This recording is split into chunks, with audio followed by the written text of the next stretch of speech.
in society, we're programmed from a very young age to eat sugar. Yeah. Think about it. What do we do for baby's first birthday party? Smash cake. They're encouraged to just gorge on a cake, right? Yeah. We're essentially setting them up for sugar addiction just as a society.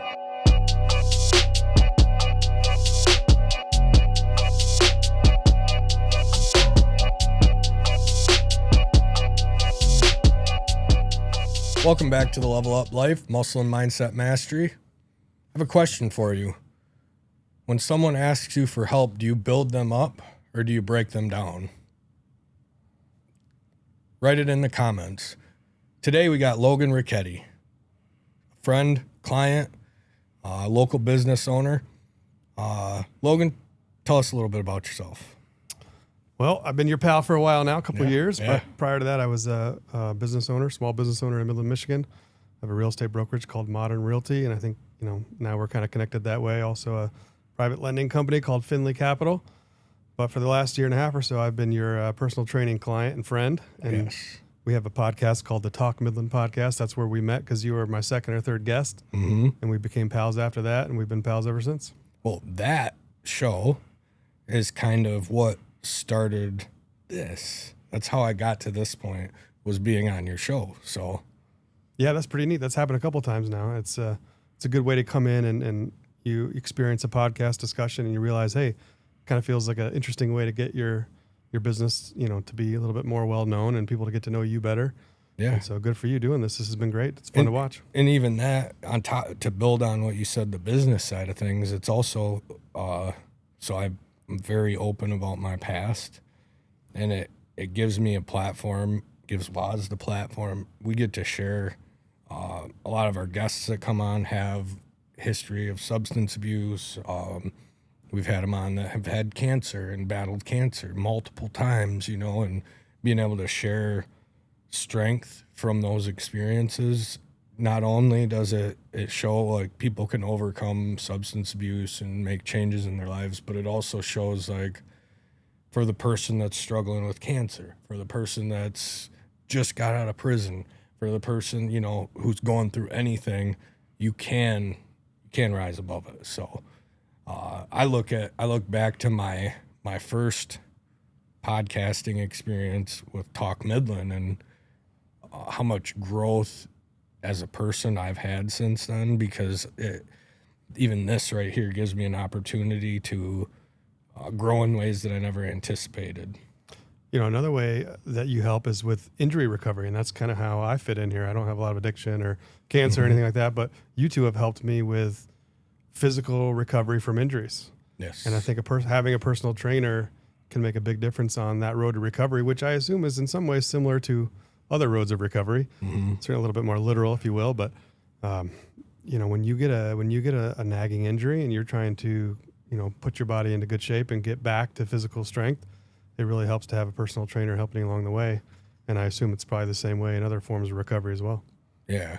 So it's not, in your situation, it's not about just what we're doing in the gym to help you build strength and recover from that injury. It's also teaching you or whoever it is, like, avoid this particular type of movement when you're doing daily tasks, whether it's picking up your daughter or, throwing a trash can out of the ditch.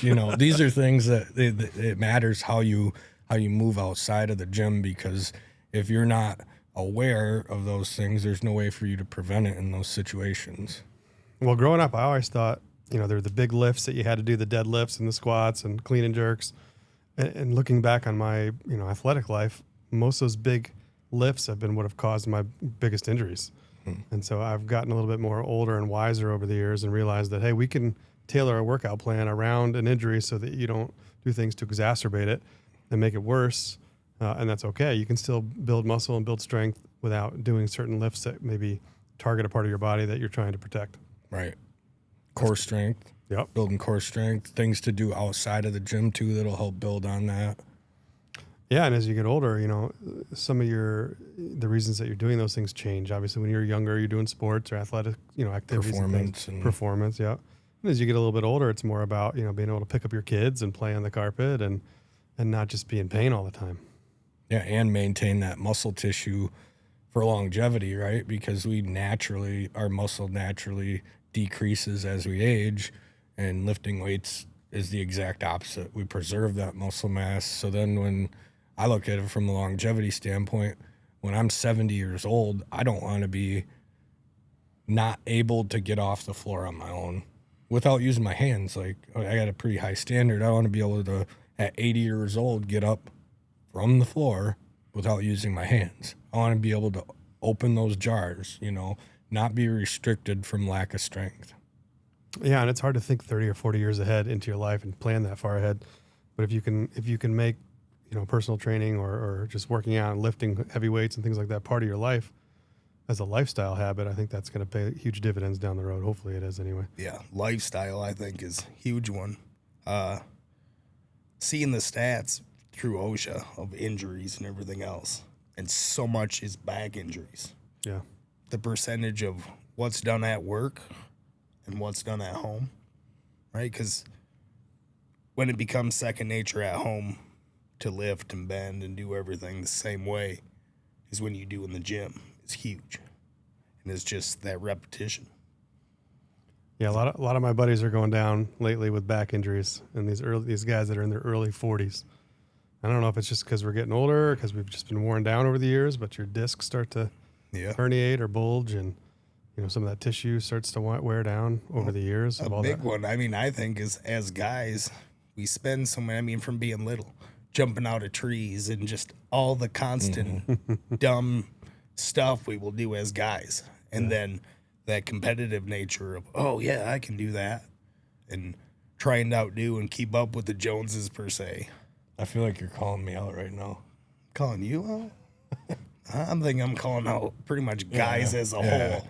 Trying to keep up with Cade on the box jumps, causing my hip. That's pretty... I feel like you're talking to me. No. Well, you guys are staying after it with all your softball, and you guys are pretty competitive with the fast pitch and everything, and it's not as easy as it used to be. No. I will say one of the things I like about being in the gym with you guys is I like being around strong guys. It lifts me up and it motivates me to want to get stronger, get bigger, get more in better shape, and be able to do pull-ups and things like that. So I think a lot of the personal training aspect of your life is just about who you're around, who you surround yourself with. We spend 2 or 3 days a week together now. Yeah. 3 or 4 days a week, and every week almost. Yep. And that, the people that you have around you can make a big influence on how you are as a person and what your goals are. And I, just in the last year and a half, I've gained a lot of muscle mass. I've gotten in better shape and I've gotten stronger, and I've learned more about what I need to do. And, I've learned from you guys, training and mentoring and all that stuff. So there's a lot that can be gained from having a trainer and having that journey with somebody helping you. Yeah. So I want to come back to that part about who you surround yourself with, but Me too. The body mechanic, you said a lot of people in their late 30s, early 40s starting to get back injuries, and I think a lot of it is, I just had a conversation with a gentleman today about body mechanics, right? He was shoveling stones, doing some yard work, tweaked his back. And I was talking to him, troubleshooting, like, okay, show me how you were moving. And so there's a lot of flexion to the spine, when you bend like this. And then, so each time he would go down and get the stone, his spine would flex, and then he would come up. And what that does to the discs and, depending on the load and is he trained, there's all these variables that come into it. But I think him and I went through like, all right, so this is the proper mechanics to utilize your strong muscle, which if you're hinging at the hips would be your glutes. So then you're not putting as much stress on the back, and it's learning to brace. And I think we just, maybe it's we don't train the body at a young age, these proper mechanics, and ingrain them into our lifestyle. So then we go years, it's not a ton of weight. You shovel this shovel full of stone. It's not a ton of weight, but you just wear on it over years, and then something happens, right? Yeah. So I think it's just learning just how the body works. Like how should how should I lift, you know? Well, you definitely learn once you throw out a few discs. Yeah. You don't forget that. You know, I'll never do a standing barbell deadlift again in my life. No. Never. Even with 25 pounds, I won't do it. No. We'll have to figure out other ways to, you know, lunges or whatever. But it's so interesting because depending on what kind of injury you have, you can still lift really heavy and do high reps and high weight in certain lifts, but in other lifts you can't even touch it. Right. You know? So yeah, you got to learn about how to manipulate your body around your injuries and, like you said, build core strength around that stuff. But it's a pain in the neck. The other thing that I've found to be difficult, maybe this kind of aligns to recovery too, is the addiction of food or sugar. You know, I've found that sugar intake really affects my inflammation in my body, yet I continue to consume it. I have a really hard time not eating sugar, whether it be from candy form or just, you know, high carb stuff that turns into sugar or whatever. Because I remember I did, you know, 10 weeks of physical therapy after my back injury last year, and nothing was really helping. And even though I was working hard on that, but as soon as I cut out sugar for a week or so, all the inflammation and all the soreness just disappeared. And you started feeling better. Just started feeling better immediately. And it just sounds so silly and simple when you're talking about it. Like, yeah, don't eat sugar, idiot. But it's hard.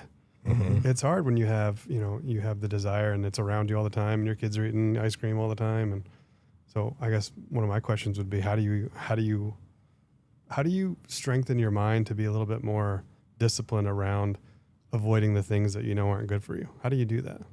Well, one thing I've done in the past is, so I equate it to recovery from substance abuse, right? And it's abstinence.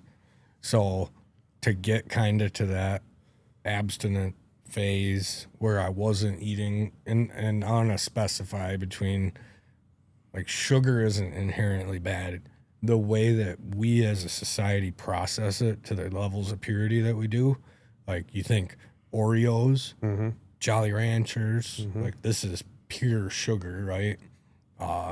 Because you eat a strawberry or an apple, it turns into glucose in the body too, just like those things, but you don't get the same insulin response because you're not spiking the blood sugar quite as much. Now, back to how do you quit it? As I was quitting, I would, to help me kind of with the discipline with sugar, I would, you know, say I had a Twizzler, right? I would take a bite out of it, set it down where I could see it. And every time I'd walk by it and my brain, I'd say, oh, I just want to eat that whole thing. Walk past it. No. And see where my breaking point was, like, and then I would try and push from that point each time. So I was training my brain to not want it as much. You got any? I mean, I think a lot is the moderation, right? When it's big in your mind that you don't want to, that you put it, but then when you feel like you're at your wit's end, have it, you know? But I mean, pie and cheesecake are the two that grab me. And I can have a slice of pie. I can't eat half of it or the whole thing. Hey, there's other people that want to eat this, and I will purposely take a small sliver, and then I remove myself from the situation. I mean, is my big one when I got it, because very much I'll eat like an addict too. You got to eat big if you want to get big. And the same thing, sugar, when it grabs a hold of me, and I have to have that moderation, huge. And then I will up where my workouts, I have shorter rest periods, or I'll add time to doing some cardio to try and mentally kind of cancel that out. And when you're working hard and you're about where you want to be, that teeter-totter isn't as extreme pulling you down, where it ain't worth, I really don't want it that bad because it's not that good.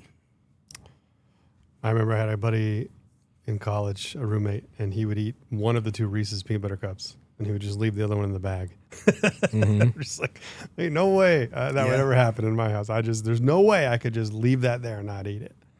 I don't know what that is, but I trained for a jiu-jitsu tournament once, and that was 2 or 3 months of training. And I had to lose a certain amount of weight because I wanted to be in a certain class. And for whatever reason, I talk about this sometimes. It's the only time in my life where I've maintained discipline in food over a prolonged period of time. It was a strong enough reason not to binge or fall off the wagon that I didn't. But as soon as that was over, I just went back to my normal behaviors. And even now, my only incentive not to eat sugar is, well, is it leg day?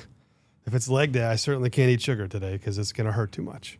I know it sounds silly, but there's so much inflammation, so much, pain that comes from absorbing that much, and at least in my body for whatever. Maybe I'm just hypersensitive to it. You or need whatever. to train legs every day.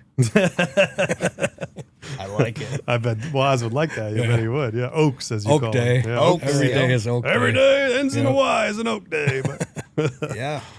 now I'm going to work on that. I'm working on it. I'm trying really hard, but it's just tough. I don't know. I guess if I have an addiction, it's definitely that. It's So definitely. I want to. Have you ever seen Sugar Coated documentary? I think it's from 2015. Maybe. I don't know. So it talks about our sugar industry in the United States and kind of how they process it and ultra refine it. And we're in society, we're programmed from a very young age to eat sugar. Yeah. Think about it. What do we do for baby's first birthday party? Mm-hmm. Smash cake. They're encouraged to just gorge on a cake, right? Yeah. So imagine, so let's just put that in perspective. Imagine if it was like alcohol. We just threw a pitcher of beer in front of a baby. Like not the same thing, but we're essentially setting them up for sugar addiction just as a society. We do it as parents too. I do it all the time. I gave him an ice cream cone last night, after the pool. It's like, hey, if you guys are good, you can have ice cream. So it turns into a reward. Then a it lot of becomes times. an incentive. Yeah. And then think of when you go in the checkout lane at the grocery store. Yeah. Did they market us adults with ankle-high food? No. We're not looking down there. That's directed towards the kids. Yeah. Been in the grocery store for an hour, 2 hours shopping. The kids can get a little bit restless. We give them that candy bar at the bottom. They're happy. Here's your reward. Once again, it's incentivized. So they talk about all that in that documentary, and I think it's really interesting because what it does internally, sugar, not necessarily with the pancreas and the alpha beta cell, so with that, it's up here in the reward center of our brain. Yeah. I learned about this in substance abuse, and so that your reward center starts off, you think like a pinky, right? So when I went through substance abuse counseling, they taught me that when I would use cocaine, heroin, whatever it was, I turned this reward center into basically like my arm. So I needed that much to feel good. Sugar didn't do it anymore. Well, and you can get enjoyment out of watching a beautiful sunset or seeing some beautiful flowers, these natural things that when I was in early recovery, I didn't get. So sugar acts the same way on that reward center where it might not turn it into this, but instead of it being this, it might be this. So then we're just triggered. We want dopamine. We want endorphins. Yeah. Sugar does that. Yeah. I think that's a big part of it. It's that quick hit, even if it's just a couple Skittles. Yep. It hits your mouth and goes into your brain or wherever it goes. And then you regret it. You always regret it.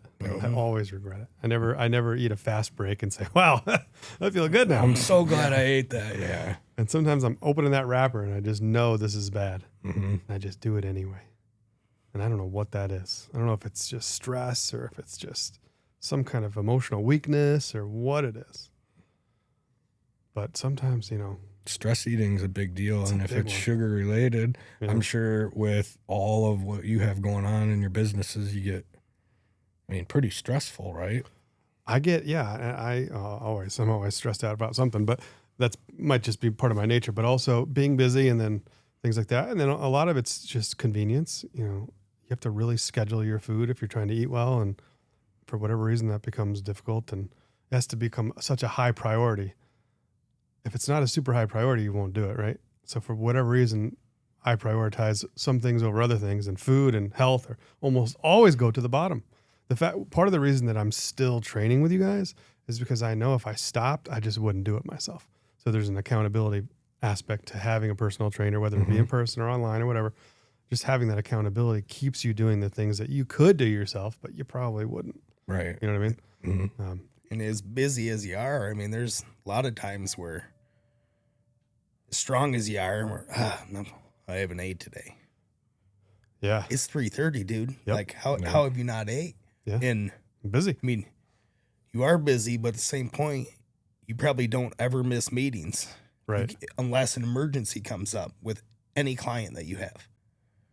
You shouldn't miss them meetings for yourself to quick eat. Sugar is that quick substitute, but you can have that stuff where, you know, pre-doing meals, and it doesn't have to be a full meal, but where you take even 5 minutes, 3 minutes quick for yourself in that meeting for your own health. Well, how do you prioritize your health above all else? How do you do that? I struggle with that. I mean, you become a personal trainer. well, yeah, live at the gym. Yeah. One thing I think about is, so bank transactions, right? I look at how I used to live as being, I was going to the bank every day withdrawing and my account was just dwindling. Now, instead of thinking of it as money, that's time, right? So I think of what I do now, eating healthy, exercising daily. I think of those things as deposits every time I do them. So framing it that way, I'm looking at longevity again. I'm looking at like, okay, when my stepsons are having when their kids are having kids, there's a good chance I'm doing everything possible that I'm still gonna be around. You know, so I also look at it as like, when that time comes, I'm not gonna have any regrets that I didn't do everything possible to stay on this planet as long as possible. Taking care of my body now, you know, so framing it like that for me works. Well, I think there's a lot of people, myself included, who haven't left it all on the field for the first 41 years of life. I mean, I was a high school athlete, a college athlete. I did things, but if I did not deposit nearly as much as I could have in terms of food, nutrition, physical workouts, optimization of every aspect of my life. And I think a lot of people our age, at least my age, feel like, hey, well, it's too late. I already kind of blew it. But in reality, if you're 41 and you're going to live to be 80, you're only halfway there. So how do you look at where you are today and try to make a plan moving forward without even worrying about what the past is? Because what's in the past is in the past. How do you make a new plan moving forward to try to improve your health? Yeah, so it's just like we were talking scheduling meals, right? You can't skip meals. Unless it's a planned fast. Like, our bodies will optimize a regular eating schedule on a hormonal level. So we're talking ghrelin, leptin, digestive hormones that will help you process your food better if you're eating on a regular schedule. So that's one way. So you think you should eat on a regular recurring schedule? I do, and my body is like, I can tell when it's about to be lunchtime. I can feel it, right? My body's like waiting for that food, and I eat about the same calorie count not at each meal, but at each timed meal. So like my lunch is about the same calories every day. So my body knows what to expect. So what was lunch today? Lunch, I had eggs, hash browns, and some sausage. So you brought that in? So you didn't eat breakfast? For breakfast, I had a protein shake. Yeah. So I like to not eat a lot in the morning. I feel much better throughout the morning as I'm doing most of my work-related activities. So that by the time it gets to lunch, I'm starving. And I don't bring food. Right. And I don't like bringing food. Not that I wouldn't, but I tried it with you. I've tried it with a bunch of times. But just managing the Tupperware is a pain in the neck. Yep. I mean, it is. And half the time, even when your mom cooking food for me, like it ends up sitting in the fridge half the time uneaten, and then you paid for it, didn't use it. Then you got to clean it out, give it back. It's a pain in the neck. Yeah. And I know that sounds really silly, but scheduling those meals, like put them in your calendar. Yeah. Make sure if you have a secretary, they have like a do not disturb on. Give yourself at least 15 minutes. Yeah. Give yourself at least 15 minutes. You owe it to yourself. You owe it to your kids, you know? And then that's like the sugar thing. If you knew, and I'm just throwing this out there, if you knew that one of your kids would have a negative health consequence 40 years from now from dietary things that are happening in their life, would you change it? Of course. Right. Of course. So why not change it to prevent, right? It's just our world, our society is so fast-paced these days that it's really easy to, instead of prepare that meal for the kids, a healthy meal, really get them fueled up, it's easy to just be like, let's go get some chicken nuggets. What's in those chicken nuggets, right? Yeah. Do we really Nobody even knows. right? Are they actually chicken? Right. Well, we see a huge difference in the behavior of our kids based on the food that they intake.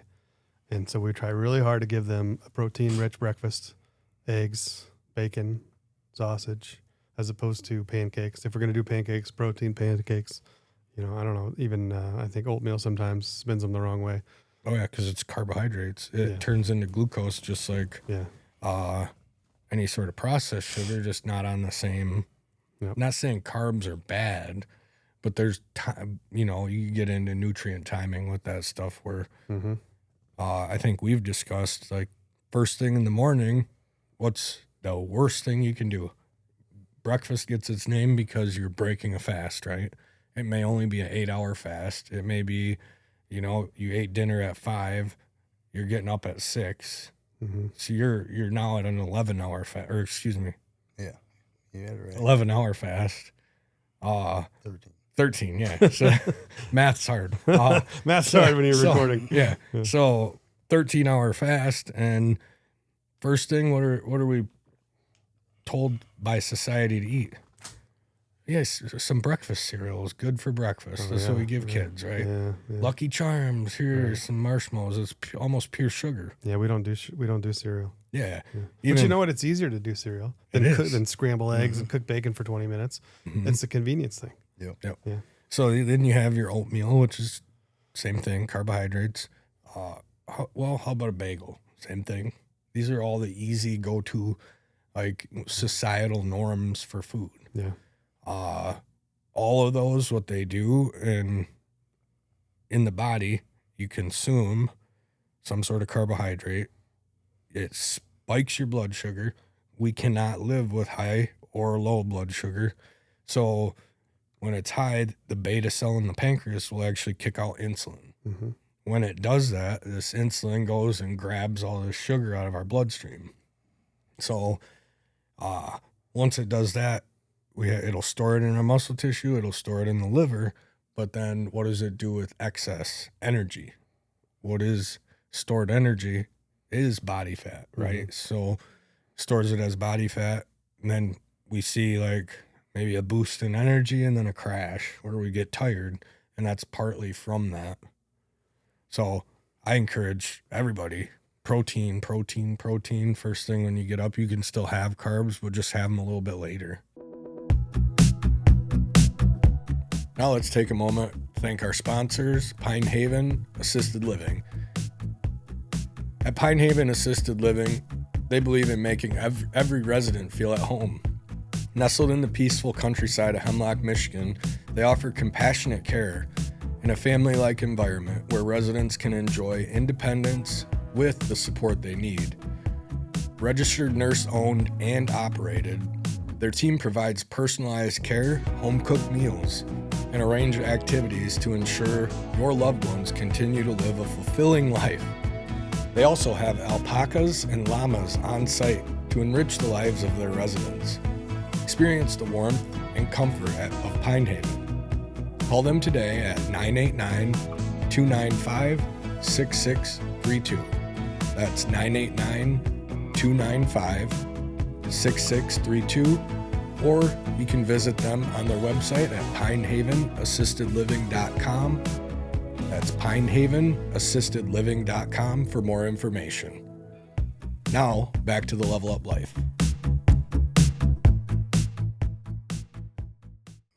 Yeah, the other thing that people have in the morning is caffeine. Yeah. And that's another one that I struggle with. Yeah. Oh, I go hard. You go hard on the caffeine? Usually by 9 o'clock, 9:30, I got a pot of coffee and 2/3 of a gallon of water gone. So I'm worse than what I used to be 15 years ago, peeing. I mean, it's every half an hour session, I'm running to the bathroom in between. I mean, just breaking the seal, same thing. Till about 2 o'clock, then it settles levels down. The coffee intake's decreased a little bit. And Well, one of the problems with the coffee, and there's a lot of different opinions on caffeine and whether it's good for you, how much and when and all that, but coffee has a lot of calories and a lot of sugar. I mean, the way I drink it anyway. yeah. You know, so I now start every day with 300-400 calories of sugar coffee just so I don't have a headache all day. So not only am I addicted to that, but it's adding calories that aren't very good. And it's spiking your blood sugar and Yeah. creating that insulin response. What people don't understand. Can you drink it black? I've never really tried, but you know, I switched to coffee to switch away from the Red Bulls, the Monsters, the Bangs, all that other stuff, because my inflammation was getting so bad, for one. For two, I'm drinking 2 or 3 a day sometimes. And for three, I'm laying down at night and my stomach is going, grrr. And I'm just looking back. I sometimes I'll audit my day. I'll lay in bed thinking, okay, you started your day with a bang, and then you drink a Red Bull. Then all these different nasty chemical-based drinks just to get the hit for the brain, so the brain doesn't have a headache all day. You know what I'm talking about? Oh, yeah. Those things are so addictive, and they're so bad for you. Yeah, very habit forming, and then once you, even if you don't need it, it becomes just like routine. Yes. So, and it's a royal pain in the neck because it gets in your way. Now you got to drive to the gas station every day, or you got to go through the drive-through every day. And for somebody who tries to be efficient with the time that you're working, that just cuts 15-20 minutes into every day. I mean, it's an hour a week. A completely different scale, but the way you just framed it, I immediately thought about when I would go when I was getting high on opiates, and I'm like, I got to have my whatever it was, Oxycontin at the time, heroin, whatever it was. I got to have that to feel normal, so I can. It got to the point where I was like, well, I'm so sick right now. I don't want to even shower unless I get a fix. Well, Just when you have bed. an addiction like that, it's if you don't give your body what you want, you can't even function. How much of that do you think is mental as opposed to the physical withdrawal from like caffeine? It's both. Yeah. It's both. If I want to quit something, like if we decided today, maybe I should right now, I'm going to stop drinking caffeine. The first thing I'm thinking in my mind, the first thing I look at is I have to look at my schedule, because I have to see what I have coming up the next 3 days. And if I have 6 appointments tomorrow from 9, 10, 11, 12, 1, and 2 or whatever, I'm not going to quit caffeine the day before. I won't be able to function. Right. I think after a couple of days, if I can power through for a couple of days, maybe start on a weekend and just kind of suck it up over the weekend and then get to Monday, and then on Monday not go get the caffeine or something, then you got a shot. There's other things I think you can try to do to distract yourself, like a cold plunge or something that hits your body another way. I'm not an expert by any means, but it's caffeine and sugar. Certainly caffeine, probably more than sugar, but caffeine for sure. If you're addicted to caffeine and you stop taking it, you're going to feel it in your head. I mean, it's a visceral pain. Mm-hmm. So I don't know I've never tried heroin before, probably never will, Right. hopefully, but I assume it's Right. probably even worse. The Oh, yeah. withdrawals are probably ridiculously worse. But to answer your question, caffeine is a real thing. Mm-hmm. I mean, you guys both had caffeine today. You're going to have it tomorrow. Yep. You might have a little caffeine addiction. You might want to talk about it, but hey, wait, if you really think about it, Oh, yeah. this is how addictions are finally uncovered when I assume when you're drinking every day and all of a sudden, you tell you, well, I could stop anytime I want. Well, then stop. Right. Well, I don't want to. Mm-hmm. Okay. Well, I mean, can you really stop if you say you can stop, but you don't stop? I mean, maybe you can't, or Right. maybe you really need to focus on it more. Addictions come in all forms and different, not just heroin and drinking and drugs. There's all kinds of addictions. There's addictions to, Yeah.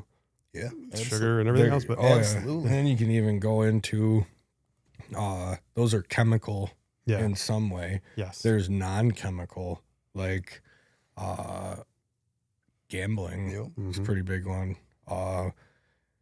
Even sex. Sex is another one. Work.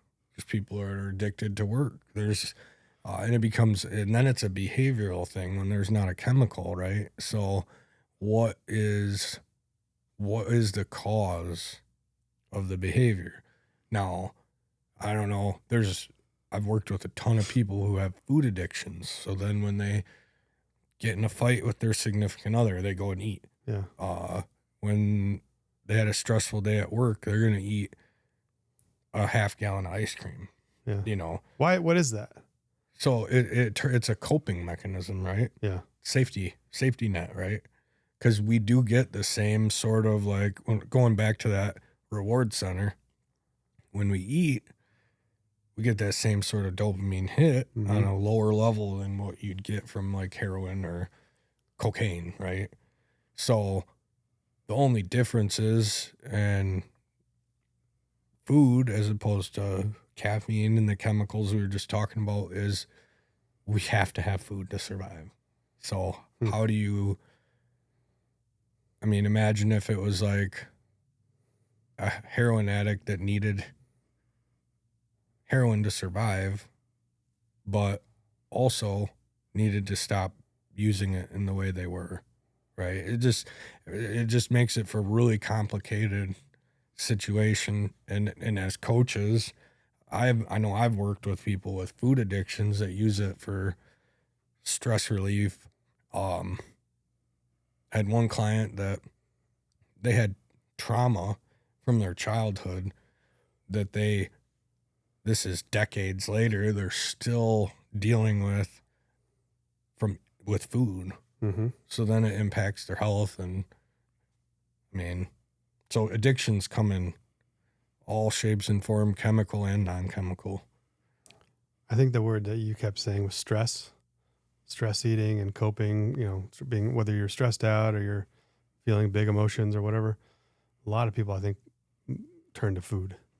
And because I don't know if it just makes you feel better or what, I don't know what that is or what the dopamine spike, how that works, I don't know how to control it. I'd like to know how to control it. I'd like to know how to redirect the feeling of wanting to stress eat because you had a long day or because you just got in an argument or you just had a hard time or whatever, or just because you're exhausted from watching 4 kids all afternoon or whatever, and try to rechannel that into something more positive and more healthy for your body.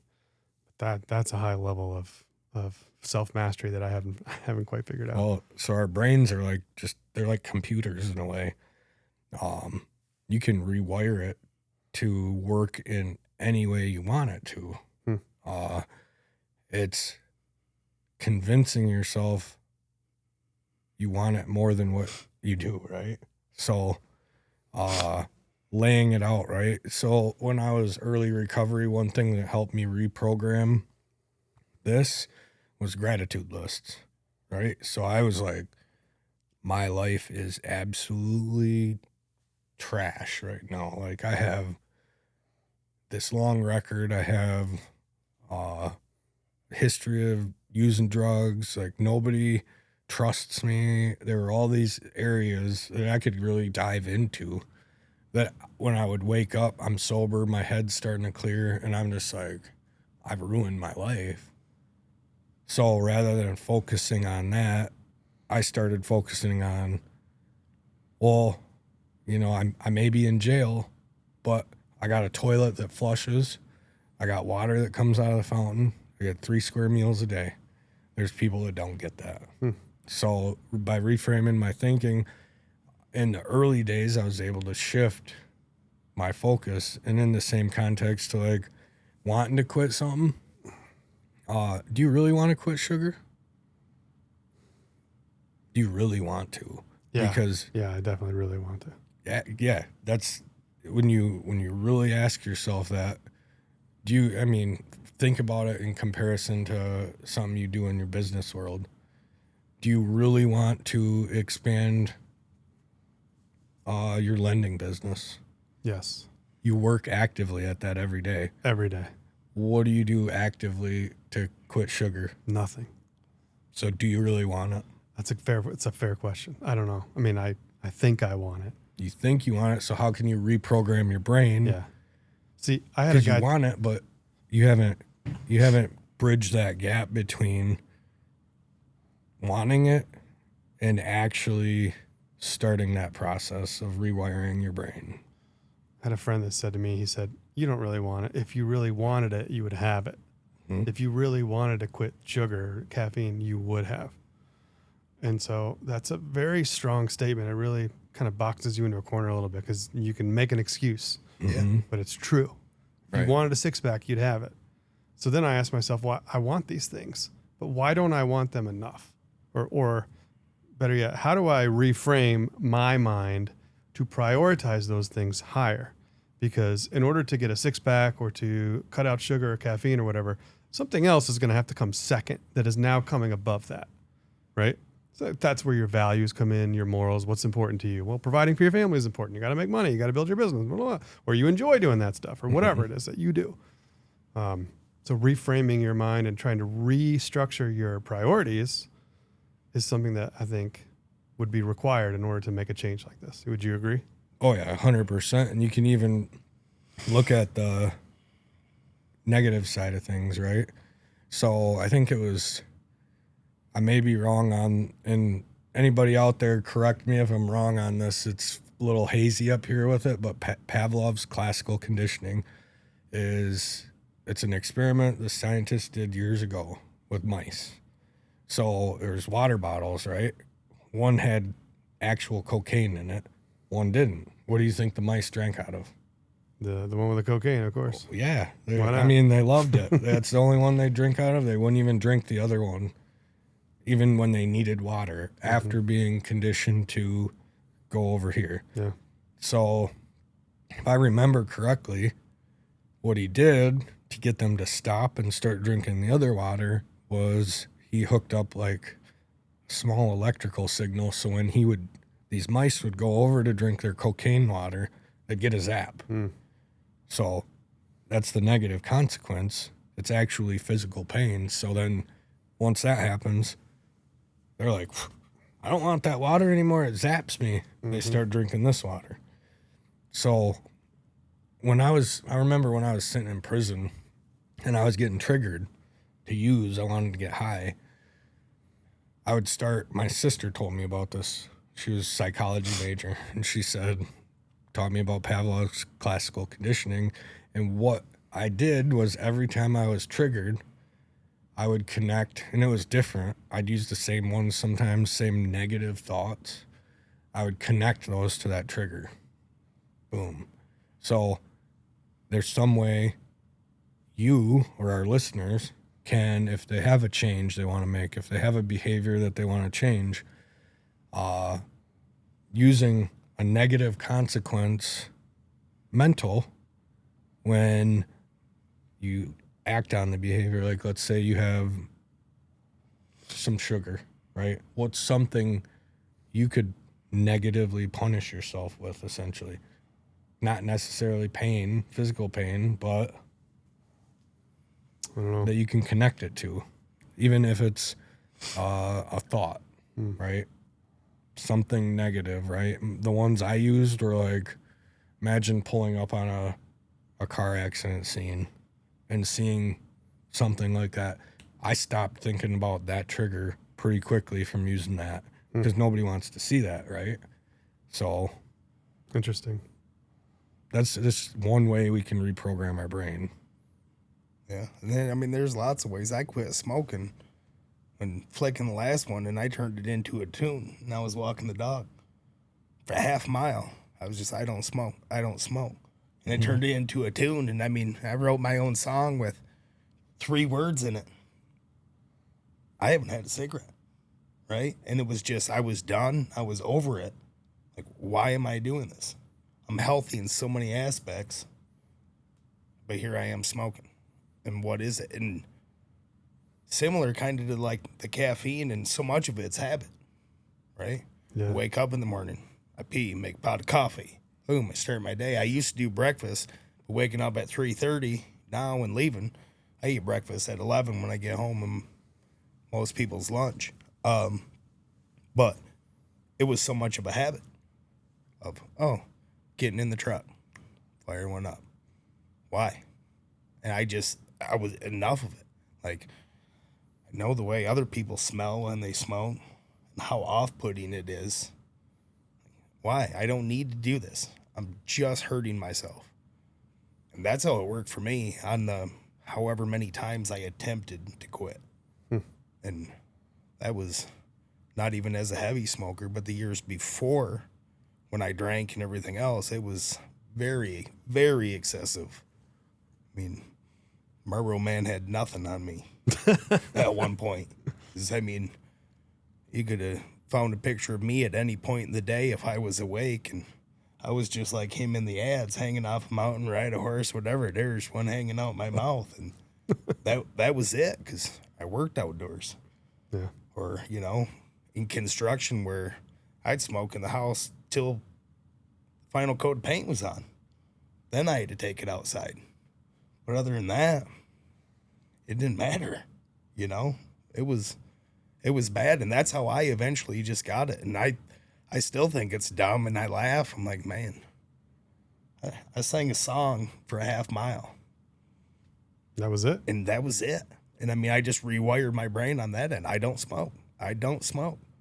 And over and over. Right on. I'll try that. I don't eat sugar. I don't eat Reese's peanut butter cups. I don't eat Reese's peanut butter cups. Yes. All right, we'll try that. Yeah. Make it catchy where it's in your head. Got the little head bob, right? Yep. Have fun with it, yeah. I like that, though. Work, dude. So, I mean, there's dumb stuff. My dad got hypnotized.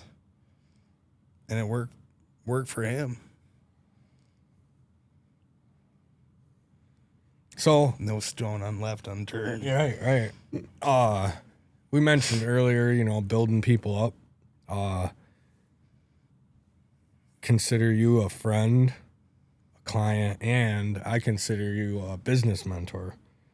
So, you have in my journey, and I don't know how much you realize that you've done this, and I'm probably not the only one. I imagine I'm not. But you gave me some crumbs, like, hey, here, check this book out, read that. Like, just little tidbits that I took and ran with, like, because I respect you as a human and as a businessman. I have a ton of respect for you because you've been very successful. So in anything, when I see someone doing something successful and I want to do something successful, I'm like, all right, what are they doing? Mm-hmm. And what are they reading? What are they listening to? And I'm going to listen to that. I'm going to watch that. I'm going to pick up as much as I can. And you've been a huge part of my growth in the last year, business-wise, like learning different aspects to podcasting, to my future plans with the online side of things. So is that something you do regularly with people? Because as a business mentor, I think that you'd be really successful helping a lot of people.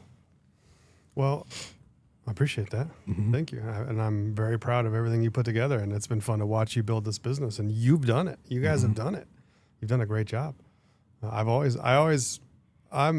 a big fan of small business. I understand how to build a small business locally, and what it takes, and the marketing, the operations, the accounting, all the strategic vision, and all the different ideas that you have, and bringing all that together into one, clear vision is to me, it's very exciting. It's a skill to be able to do that. Oh, sure. Yeah, it's something that you got to learn how to do, and you got to practice, and you make mistakes, and you do it again, and you try again, and you keep learning and all that. But I love being on the outside, looking at a business like yours, and just kind of seeing it from a detached third party perspective, and say, oh yeah, you just need to do this, this, and this, and you'll be in good shape. And after you get this level, you go to here, here, and here, and you do that next, and prioritize this. And I don't know if that's the right thing, but keep this in mind. Think about your customers. What's your mission? But I admire your business because you help people all day long. improve their lives. And what a noble job, what a noble profession, noble mission in life is to help other people grow in their lives. You know, lending money and helping people buy and sell houses is kind of falls into that, but not the same way as helping somebody with their physical, mental, and emotional health. I think that's wonderful. At some point in my life, I want to be doing things like that as well. So I admire it. And anytime I can help with a little piece of advice or just a little perspective, I'm happy to do that. But it's, you know, the cool thing about it is when you offer somebody a piece of advice that maybe you've been there before because you're a couple of years ahead in business, and then they take it and execute it, that's pretty exciting to see. Mm-hmm. And you've done that with your podcast. You've done that with your social media. You've done it with your operations model, your growth strategy, all the different things that you're doing. For the some elements of those have been taken from advice and from a lot of people, not just myself. You have a lot of people sending you great advice, and you take that advice, you distill it out, you incorporate it into your plans, and then you execute it. And that's pretty exciting and pretty impressive to watch. So keep it up. One thing that really it stuck out to me that's been hard for me because I started this business on my own. You know, it was me, and then. I quote you all the time, but you were quoting a book, Let Go of the Vine, build your team and trust them, right? And I've gotten to that point where this guy right here, man, he's awesome on the floor. Like, I was watching him coach a client today, and I was like, man, that's a phenomenal, it's different than how I've framed things as far as cueing, and the way he was cueing the client to hinge at the hips. I was like, swiped it, put it up here. I'm going to use it now, but just seeing like, letting go a little bit because I'm like this, I built this. I don't want, the what ifs, right? And let go of the vine at him, start handing some of this stuff off because if you're constantly working in the business, like if I'm training 50 floor hours a week, I can't work on the business too. Sure. And have time to recharge my battery. It's just like, it's not going to happen. And then I have a wife that's not happy with me because I'm never present in the marriage. And then it's like, it just snowballs. So, being able to let go a little bit and, trust people around me has been huge. And even, it's going to be even bigger in the future. Well, that's one of the reasons why I wanted to be one of your case studies for just handing off a client. I mean, and when you're a business owner, everybody, especially the business owner, thinks they have to do everything, and they're the only ones that can do anything, and they're the ones that can do it the best, and everybody wants just them. And in a personal training relationship, that's true. I came to be with you, but I didn't really come to be with you. I came to train and get my body better. You were just a conduit for that, and now we had a friendship and a relationship. But my goal as a client isn't to be around Adam, it's to get in better shape. Right. So if you can show me another path to doing that, I'm still aligned. That still aligns with what I'm trying to do. So when you moved me over to Dave and to Waz and said, hey, Waz is going to train you on this day of the week, it's a little adjustment for a minute. But at the end of the day, he's going to help me achieve my goals too. And now you've created leverage because now you have a team that can help more people because you're not the only one helping. And this is one of the things I helped you get through. And I put my money where my mouth is by saying, hey, just move me around. As you'll see, we'll still be pals. I'll still, admire and respect you, but I'll be with your team now, and I'll still be achieving my goals because you'll train them to make sure they know how to do the job like you do it. Well, it's just like with your business, real estate.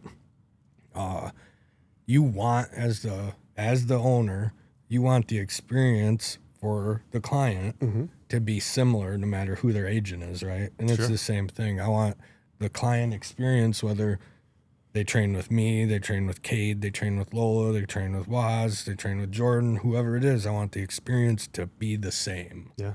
Right? The overall experience, the core components, which we sat down and, you helped me with that. And I've actually went in and refined all of that further with employee manuals, and I've gotten all these other things in place, and it's really fun when you get into. So I've been working on the business plan for the online. Remember our conversation about financial goals, and you're like, double it, and then you're like, why not 10 times that, Adam? And it got me thinking, troubleshooting. And so I'm writing this business plan down, and I'm right now working on all the fine details that are, and I'm like, man, this is fun. Yeah. Oh, Reminds me of like when I was a kid, that same feeling as a kid when you're building something really cool with Legos or something, you know, it reminds me of the same thing. Well, as a small business owner, you always start as the operator. And so you're doing the job. You're being a personal trainer. So your job is to attract clients to work with you, and then to train them to deliver the service to them, and then obviously collect for it, right? Attract, convert, deliver, collect. Mm-hmm. That's your job. But as soon as you grow, as soon as you bring in one trainer with you, your job now changes. Now you are responsible for creating systems and procedures for that trainer so that you can have more than one trainer and they all do it the same way. And then you have to mentor and lead those trainers. And then you become a marketing engine to bring in more business for those trainers, or teach them how to bring in their own business, however you set up your model. Mm-hmm. But either way, you go from level 1 to level 2. And then, so your whole business, your whole job, if you will, your whole contribution to the business changes as you move from level to level. Mm-hmm. And then you decide how many levels you want to go. You can have 1,000 trainers, 100,000 trainers, or 3 trainers. It doesn't, Right. you go wherever you want to go with it. But as you go from level to level, the things that you're responsible for and the things that you need to focus your energy on change. So you can't do 50 hours a week of training and build a systems and procedures manual for 5 trainers and create a scheduling software that distributes clients out and manages the day with 5 trainers, building an infrastructure for 25 trainers, and then looking at an online version, which is a whole different model. Right. And so it starts with the vision of where you're trying to go. Mm-hmm. And then you got to reverse engineer back from where you are today to how to get there in levels. And as you achieve each level or each, step in the process, what you do and the contribution that you bring to the table for the business changes. Right. But, the nice thing about that is you have the right people around you, your business and your reputation and your brand improves. Mm-hmm. It doesn't necessarily get worse. It gets better if you are a great leader and you can figure out ways to be a good leader. And by that, I mean, to encourage and motivate and train properly and help those people to achieve their goals and their objectives so they can help the clients and everybody wins. If you can figure out how to do that sustainably, you can build a really good, successful small business organization. And that's fun. It is. It's a blast. If you're into it, it's fun. Some people would never want to do that because it's just a lot. It's a lot of work. Yeah, it is. But at the end of the day, if that's what you want to do, there's a lot of fulfillment that comes along with that when you have people that you're helping and they're helping other people. And instead of helping 16 clients, now you're helping 100 clients. And even if you're not the one doing the actual delivery of the service, you're still facilitating that. And it's job creation, right? It's a lot of things. Yeah, there's so many things. Yeah. You're paying taxes, right? So I'm now, I went from being a liability to now I'm definitely not a liability in the community anymore. Sure. I'm an asset. So Absolutely. It's quite the shift for literally in 1 decade.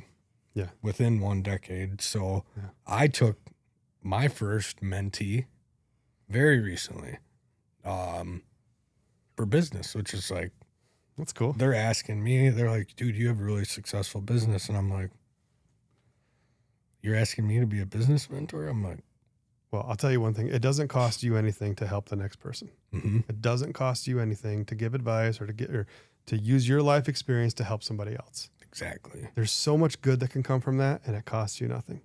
And, you and I had a conversation about, a potential personal trainer at another place, and should you help them with a question or whatever? And I said, of course you should. Mm-hmm. The world is full of abundance, and there's full of clients for personal training, and there's going to be other competitors that do the same thing, and that's okay. Right. These are all people that are all achieving the same mission in life. And I don't want to get altruistic about it because it is competitive, and there is an element of, business competition that's important. But at the end of the day, the more personal trainers that you can get to know and network with, the more, physical therapists and doctors and chiropractors, the more people that know you and know about your business, the better it's going to be for everybody. So that's why I liked seeing you at these meetings, these Rotary Club meetings in the mornings, and you're up there leading. Wake Up Midland. You're doing all the things that make people more aware of Adam and who what Level Up is and all these different things. And that's helping you grow because your reputation and your brand is growing, and people are attracted to that, and they want to come in and be part of that like I do, and get better, improve themselves, and be around you guys. So keep doing what you're doing. Yeah. I appreciate your friendship. Appreciate your guidance in business. I miss training you as much as we used to, but I think Waz, Jordan, Cade, they're all going to take great care of you. And I appreciate you coming on today. I know we both consider you a good friend. You're asset to this community. People don't know Logan Richetti. Stop in Modern Realty. See if he's eating sugar and report back. Thanks for tuning in. Don't forget, like, subscribe, share with your friends, share again, share again, share again. Deuces.